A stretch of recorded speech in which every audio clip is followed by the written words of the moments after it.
Hi friends, అందరికీ నమస్తే అండి. ఫ్రెండ్స్, ఈరోజు ఒక 2 కేజీలు ఉట్టి బాస్మతి రైస్ అయితే బిర్యానీ చేయబోతున్నా. సింపుల్గా చేసేస్తాను, చూసేసండి. ముందుకైతే ఆయిల్ పోసుకుంటున్నానండి.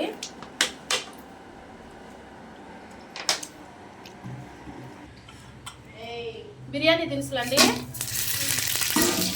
అది ఆ తేగే లోపల ఉల్లిపాయలు కరివేపాకు వేస్తాను.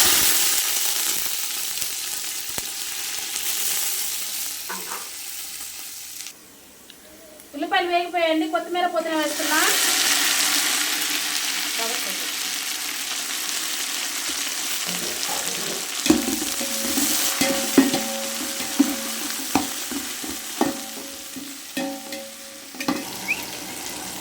అల్లం చిల్లిపాయ వేసుకుంటున్నానండి.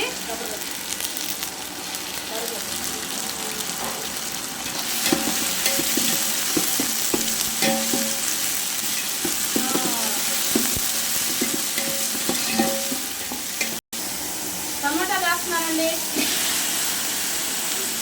టమాటా రైస్ కదా, టమాటాలు కొంచెం ఎక్కువగా వేసుకున్నా.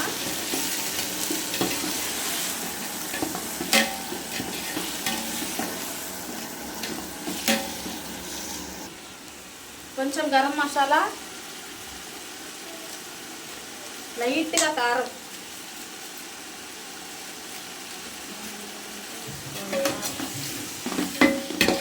మసాలా అయితే వేగిపోయిందండి. ఈ గిన్నె రైస్ కుక్కర్ గిన్నె తోటి ఒక గిన్నె బియ్యం తీసుకున్నాను, అందుకని నీళ్ళు పోస్తున్నా. ఒక గిన్నెకి 1.5 గిన్నె నీళ్ళు పోసుకోవాలండి. బాస్మతి రైస్కైనా అలాగే తీసుకోవాలి, ఎందుకంటే ఈ మసాలాలు ఉంటాయి కదా, సరిపోతుంది.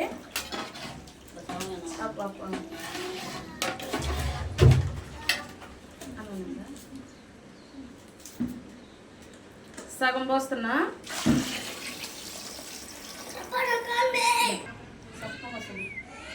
సరిపడా ఉప్పు వేస్తున్నానండి. నాకు అచ్చుడు అయిపోయాడు రాత్రి అన్నీ చెప్పటం. ఎసరైతే మరిగిపోతుందండి. మేమైతే పోసేస్తున్నా. నీళ్ళు ఏం లేకుండా ఉంచేసుకున్నాను.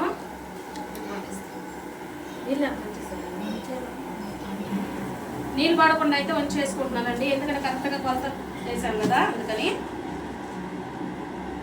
సింపుల్గా ఈరోజు టమాటా రైస్ లాగా చేసేస్తున్నానండి.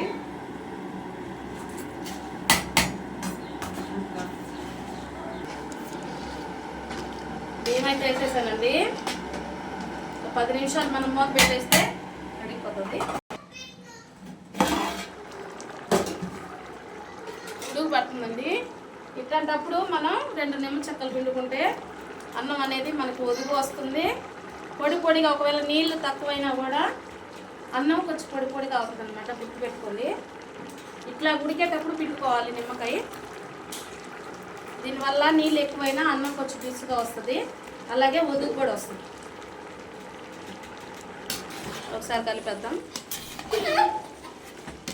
చూడండి ఎంత బాగుందో టమాటా రైస్. ఎక్కువ టమాటాలు వేసాం కదా.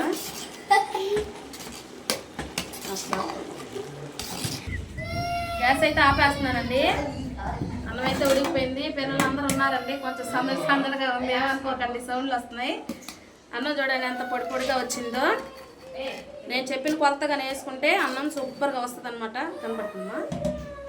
మేము బాస్మతి రైస్ చాలామంది అప్పటికప్పుడు కడిగేస్తారు. కాదండి, బాస్మతి రైస్ని కడిగి నానబెట్టుకోండి. ఎసుకు లోపల వేసుకుంటే ఇంత పొడుగ్గా వస్తుంది అనమాట రైస్. చూడండి, చాలా అంటే చాలా బాగా వచ్చింది. సో ఇదే విధంగా సింపుల్గా చేసేసుకోండి ఫ్రెండ్స్. దీంట్లోకైతే ఇదిగోండి, వేడివేడిగా చికెన్ రోస్ట్ అయితే చేశాను. బంధువులు అందరూ ఉన్నాం కదా మేమందరం, అందుకని. ఇంకా గోంగూర ఒక ట్రిప్ చేయాలండి, అలాగే వైట్ రైస్, అలాగే సాంబార్ కూడా. ఈరోజు మా ఇంటి వంటలు ఇవేనండి. సింపుల్గా బిర్యానీ ఎలా చేశాను వీడియోని స్కిప్ చేయకుండా చూసేసి తప్పకుండా లైక్ చేయండి ఫ్రెండ్స్, నాకు ఎంత సపోర్టివ్గా ఉంటుంది. అలాగే మా పాపది ఈరోజు బర్త్డే అండి, అందరూ విష్ చేయాలని మనస్ఫూర్తిగా కోరుకుంటున్నా. మరొక వీడియోతో మేము ముందుకు వస్తాను. థ్యాంక్ యూ ఫర్ వాచింగ్ అండి. అందరికీ నమస్తే.